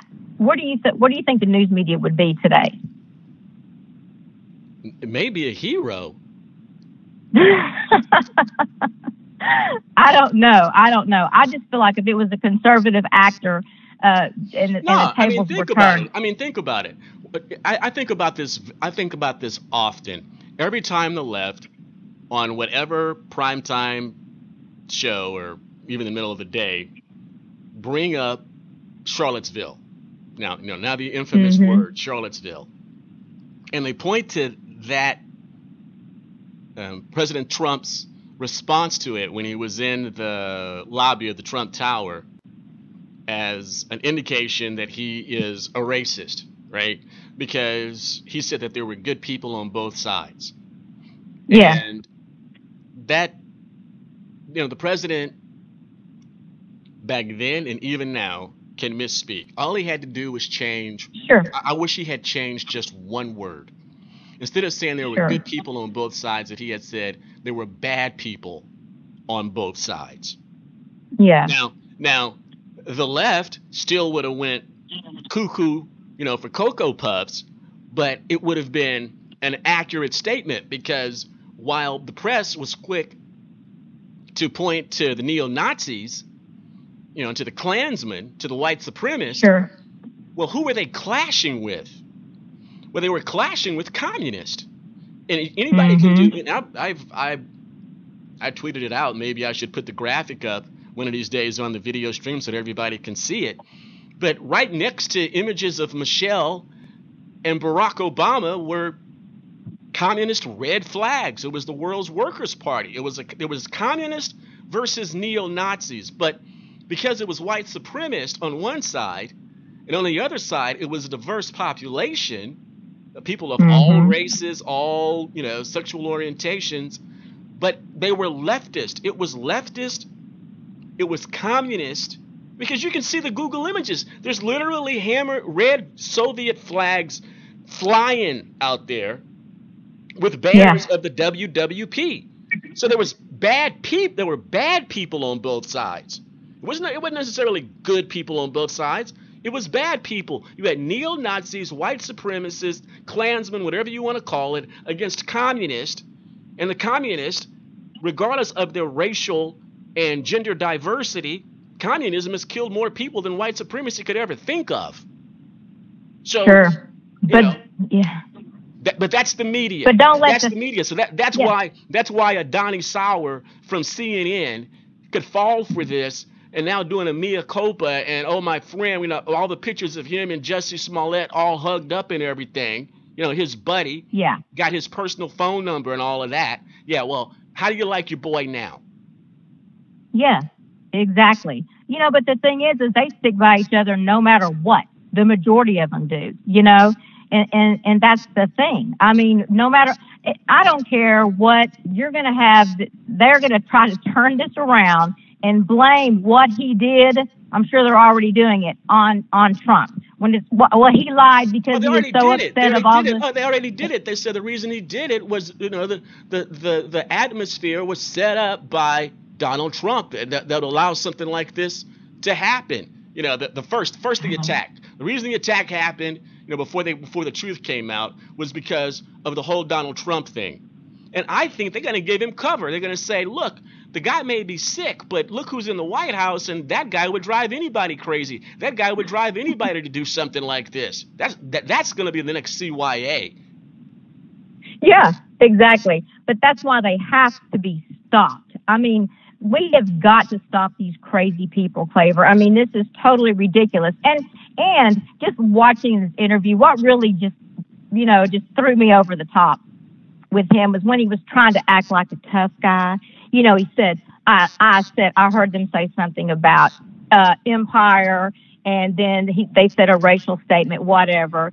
And then he said, I go, what did you say? And then he said he got punched, and then he punched him back or what, acting like a tough guy. Please, are any of us buying that? I mean, are any of us buying that? No, well, they admitted. They staged it where he actually gave them instruction, make it look like I'm fighting back. Yeah, you're okay. You're a real tough guy. Yeah, all right. Okay.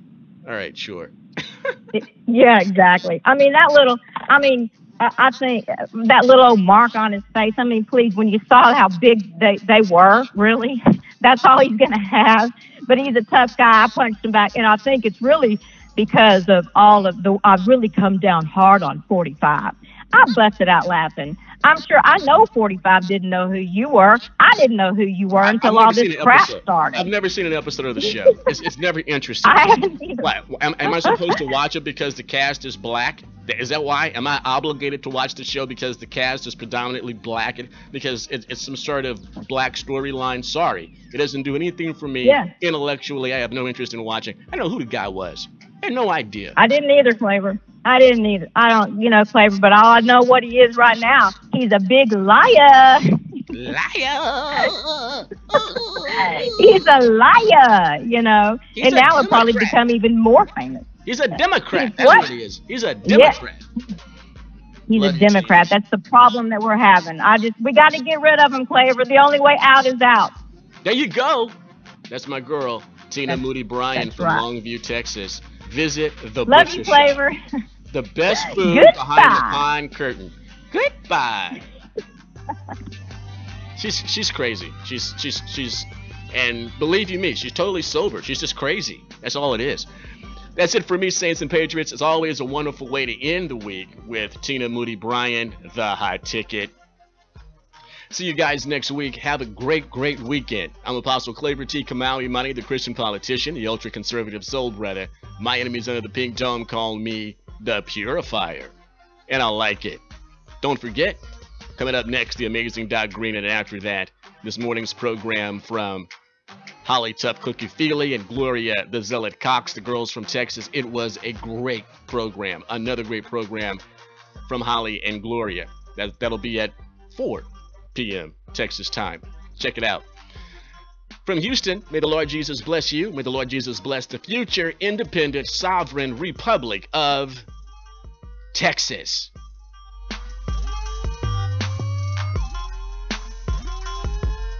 What?